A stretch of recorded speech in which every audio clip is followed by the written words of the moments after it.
The camera looked like rubbish. Not broken. Just forgotten.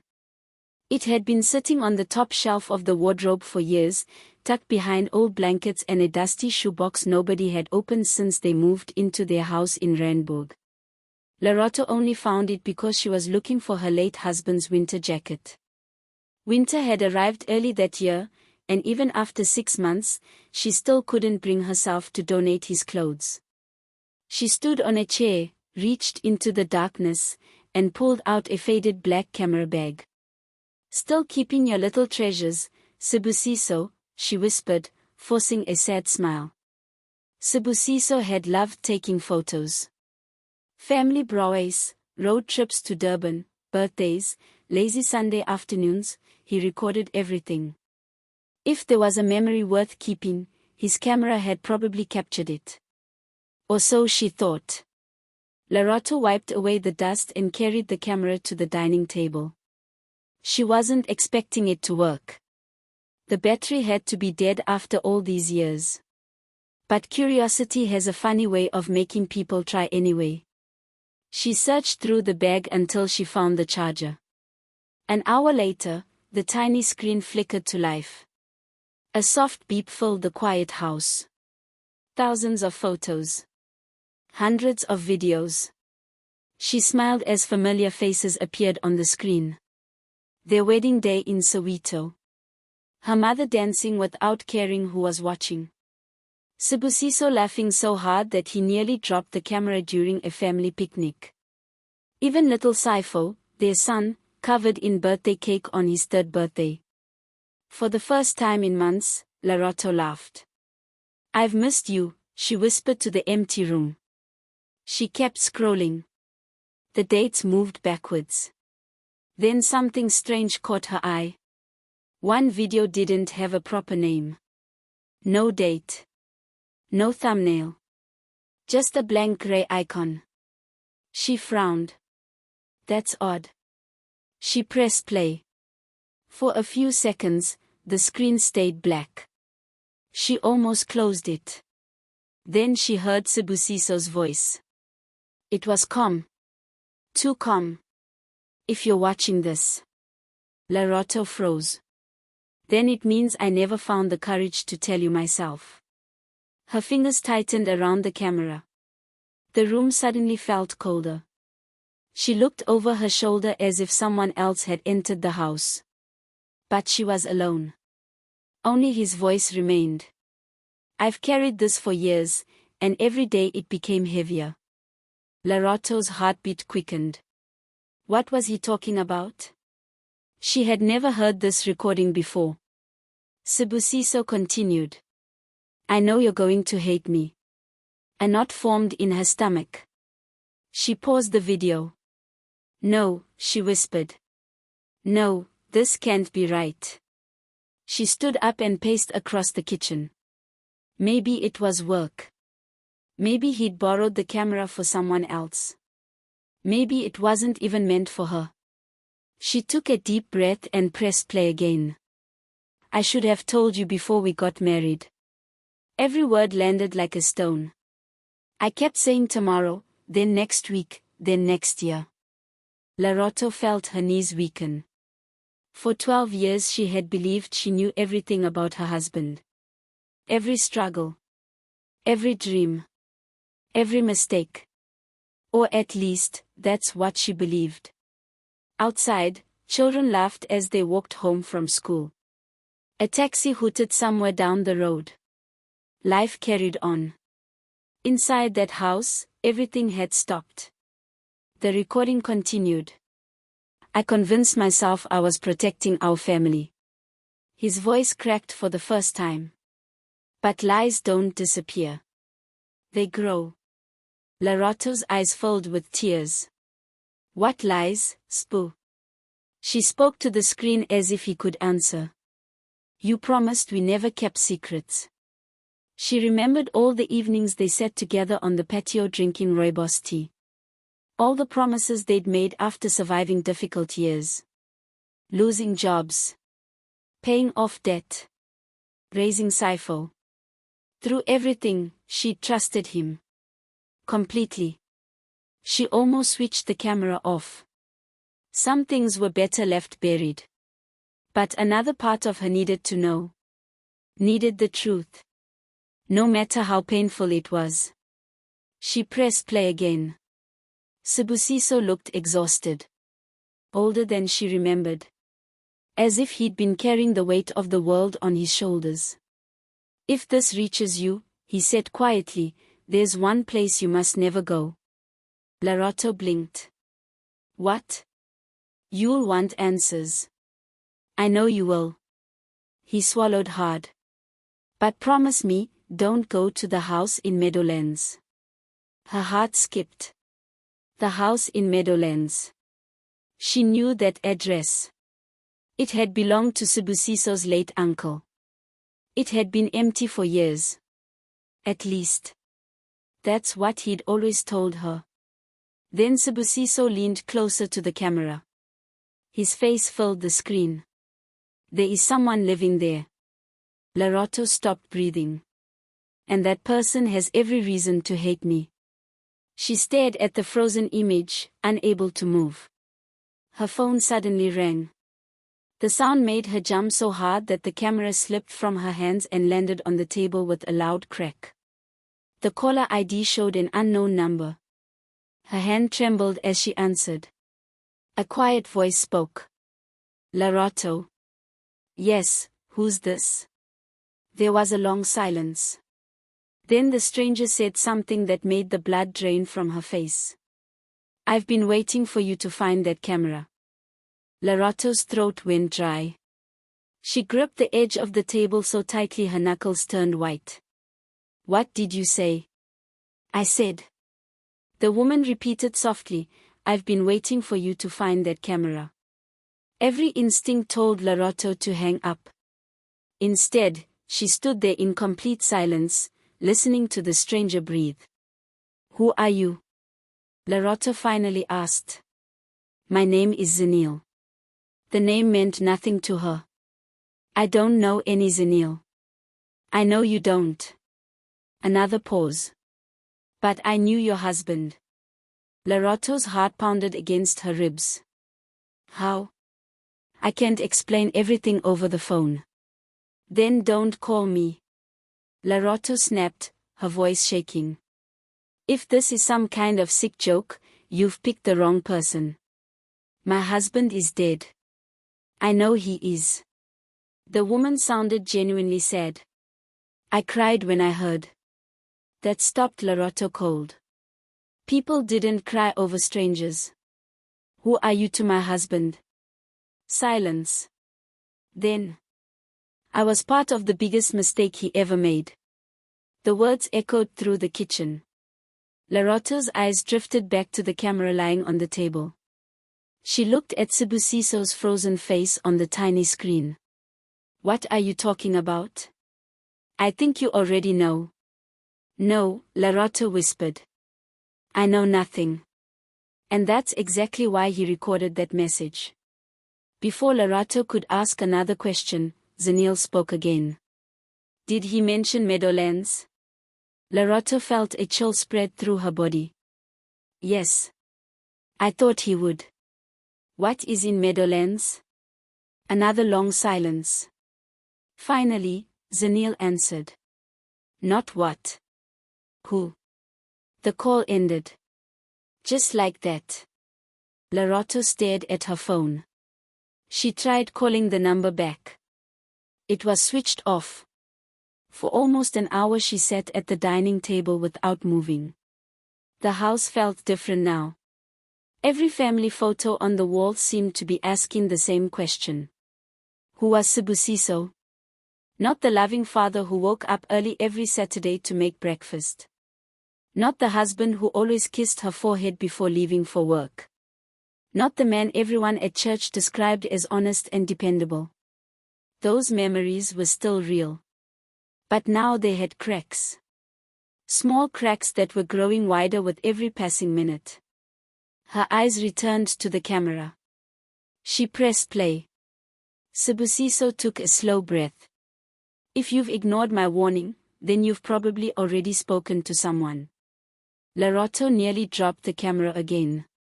It felt as though he could see her. As much as they blame me, they aren't lying. Her stomach twisted. I made one decision that changed several lives. He looked down, unable to face the lens. I've spent years trying to fix what I broke. A tear rolled down his cheek. Lorotto had seen her husband cry only twice. The day they buried his mother. And the day Cypher was born. Seeing him cry on this recording made her chest ache. I wanted to tell you 100 times, he continued. But every time I looked at you, I became a coward. Lorotto whispered through tears, tell me now, Spoo. I can take it. He closed his eyes. If I tell you everything, you'll understand why I could never forgive myself. The video suddenly froze. The battery indicator flashed red. Then the screen went black. No. Lorotto searched through the bag for the charger. She plugged it in. Nothing. The charging light wouldn't come on. The battery had completely failed. No, please. She shook the camera gently. Still nothing. She felt as if the truth had been snatched away just as she reached for it. Frustrated, she emptied the rest of the camera bag onto the table. Old receipts. A lens cloth. 2 memory cards. A faded petrol slip. And an envelope. Her breath caught. She was certain it hadn't been there before. The envelope had only one word written across the front. Lorotto. In Sibusiso's handwriting. Her hands trembled as she opened it. Inside was a single key. Nothing else. No letter. No explanation. Just a brass key attached to a small wooden tag. Burned into the tag were the words. Unit 17. She frowned. Unit 17. Where? Then she turned the tag over. Her heart nearly stopped. Carved into the back were 6 words. Meadowlands Storage Park. Locker 17. She stared at the key for several seconds.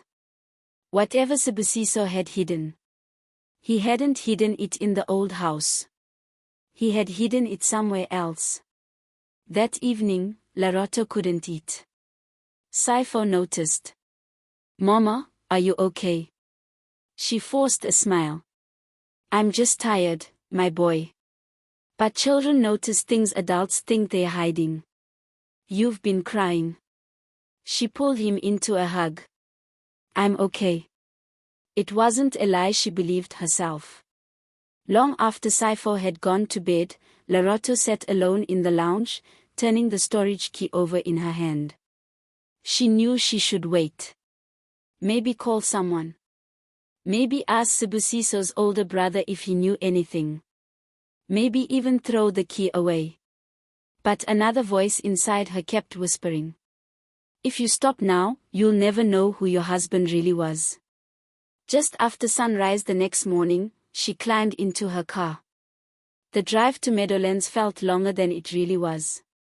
Every traffic light seemed to hold her back. Every kilometer gave her another chance to turn around. She didn't. When she finally pulled into the storage facility, an elderly security guard looked up from his newspaper. He frowned the moment he saw her. You must be Mrs. Dlamini. Lorotto's blood ran cold. I never told you my name.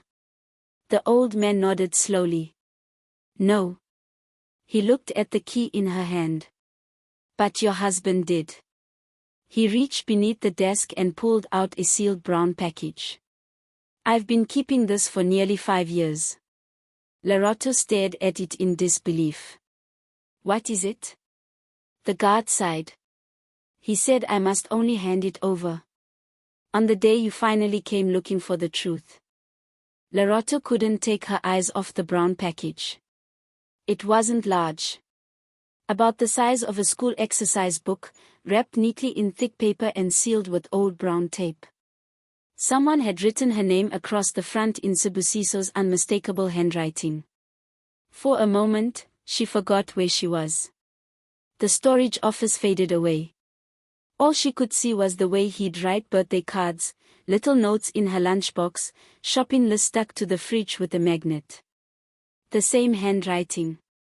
The same careful strokes.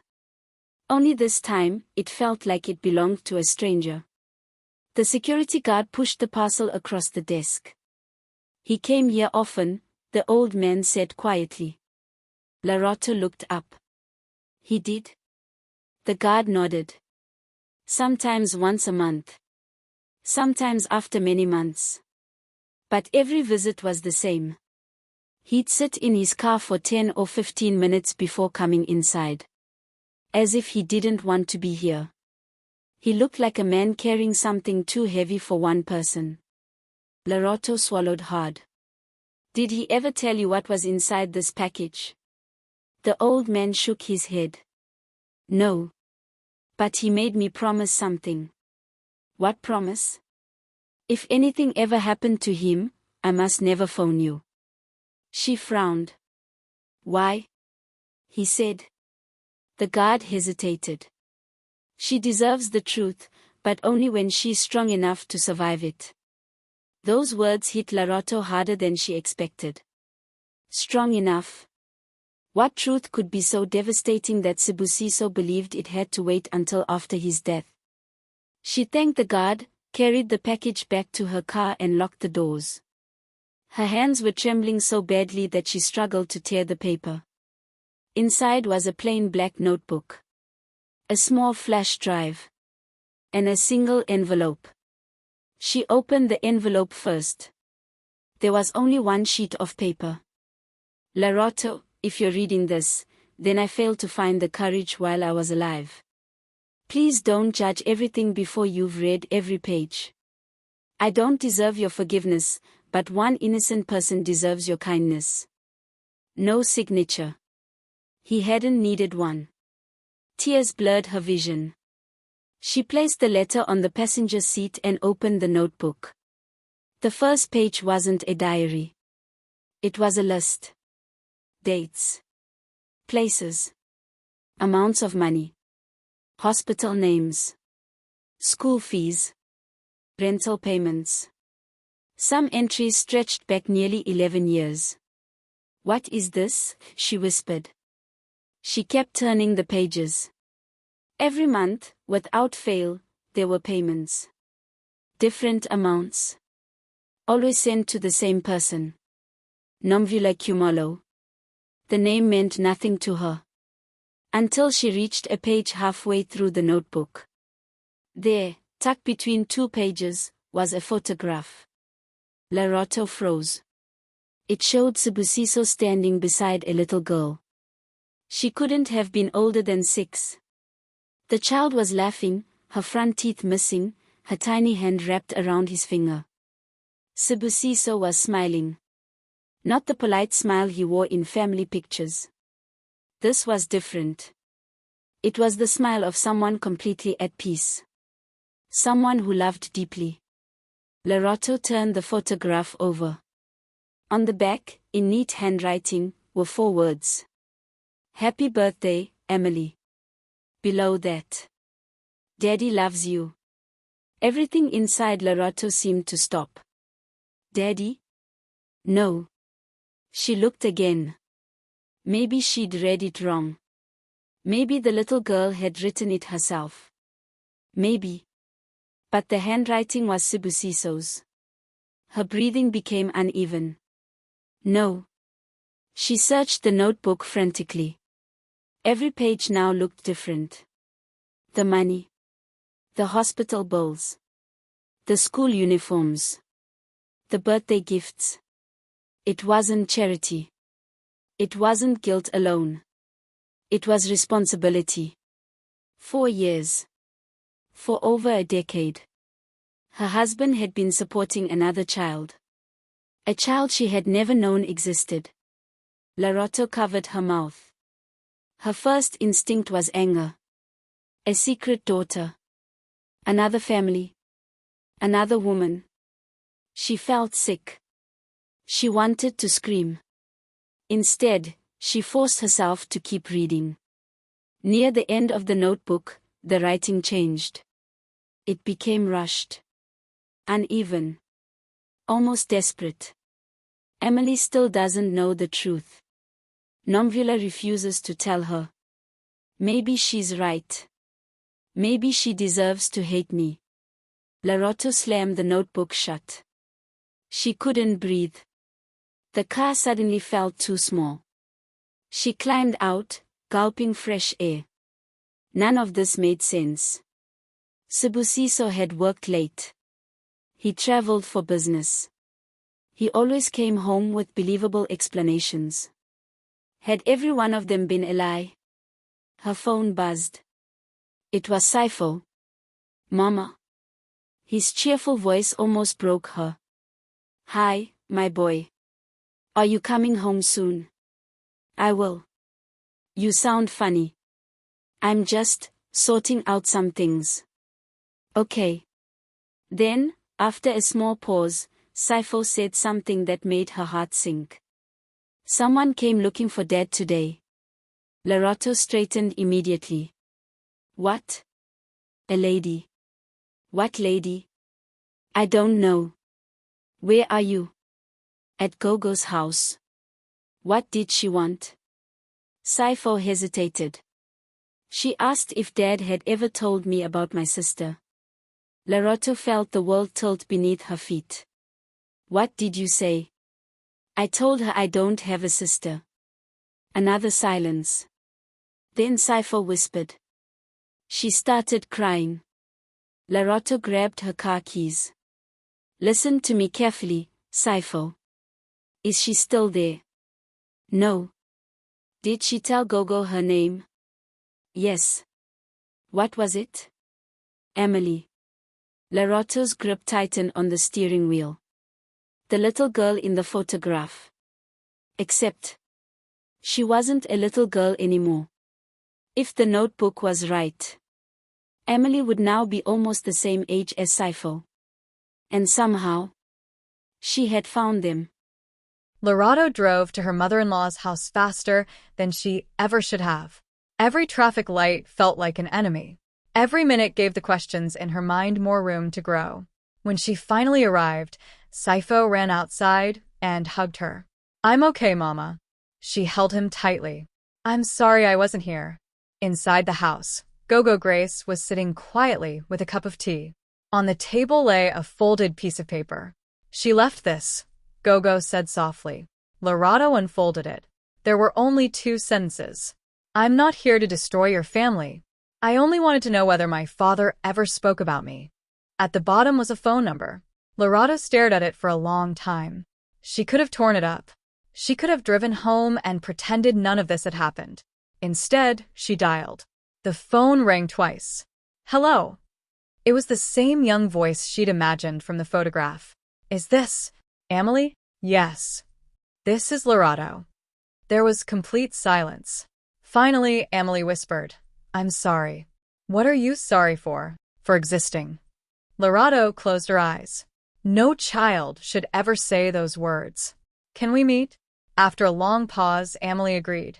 The next afternoon, they met at a small cafe in Johannesburg. Emily looked nothing like the little girl in the photograph. She was 19 now. Tall. Quiet. Nervous. But when she smiled politely, Lerato saw Sibusiso. The same eyes. The same dimples. The same habit of looking down when she felt uncomfortable. For a moment, it hurt to breathe. Emily slid a worn envelope across the table. My mother told me to give you this if we ever met. Inside was another letter. This one had been written by Nomvula. Dear Lerato, if you're reading this, then Sibusiso is probably gone. Before you hate him, please know one thing. He never cheated on you. Lerato frowned. She kept reading. Emily was born 3 years before he met you.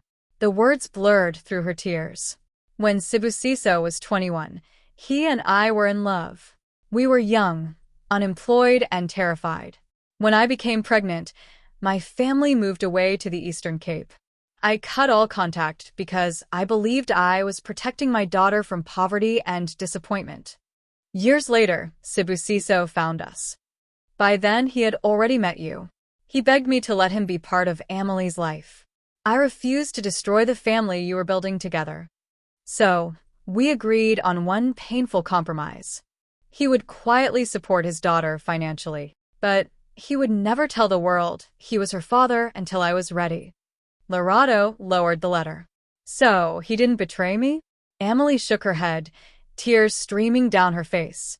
My mother admitted everything after he died. He wanted to tell you. I know. He tried so many times. Lorado remembered the unfinished conversations, the sleepless nights, the way Sibusiso would sometimes stare into space as though carrying invisible weight. She had mistaken guilt for distance. Now she understood. He had been trapped between two promises, one to the woman he once loved, another to the family he cherished. Neither choice had been painless. Weeks passed. Lorado visited Nombula. The conversation lasted nearly 6 hours. There were tears, moments of anger, long silences, hard questions, but no shouting, no hatred. Just 4 people trying to untangle 20 years of silence. Nombula admitted she had made mistakes. She thought secrecy would protect everyone. Instead, it had left every heart carrying unnecessary pain. One Sunday, Lorado invited Amelie to lunch. Sifo was awkward at first. So, you really are my sister? Amelie laughed nervously. I suppose I am. Sifo scratched his head. Does that mean I have to share my snacks now? Everyone burst into laughter. The heavy cloud that had hung over the family for months finally began to lift. A few days later, Lorado returned to the old camera. She managed to recover the rest of the damaged recording with help from a specialist. The final minutes showed Sibusiso looking straight into the lens. If you've reached this part, then you know about Amelie. He smiled sadly. I don't expect forgiveness.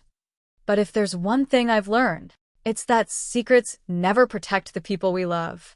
They only delay the pain. Then he paused. If you choose kindness over anger, our children might still become one family. I've always believed Ubuntu isn't about perfection. It's about choosing each other, even after we've been hurt. The recording ended. No dramatic confession. No hidden fortune. No shocking crime. Just the truth. A truth buried under years of fear. Months later, the family gathered for Sifo's 20th birthday. There were jokes, music, the smell of boerewors on the braai. Amelie helped Gogo Grace serve food while Sifo teased her about burning the garlic bread. For the first time, it felt natural. Lorado stood quietly in the garden, watching them laugh together. She looked up at the evening sky. I was angry with you, she whispered. And maybe a part of me always will be. A gentle breeze rustled through the trees. But thank you for believing we'd find our way back to each other. She smiled through her tears. Because in the end, the old camera hadn't destroyed her family. It had finally given them the chance to become the family they were always meant to be.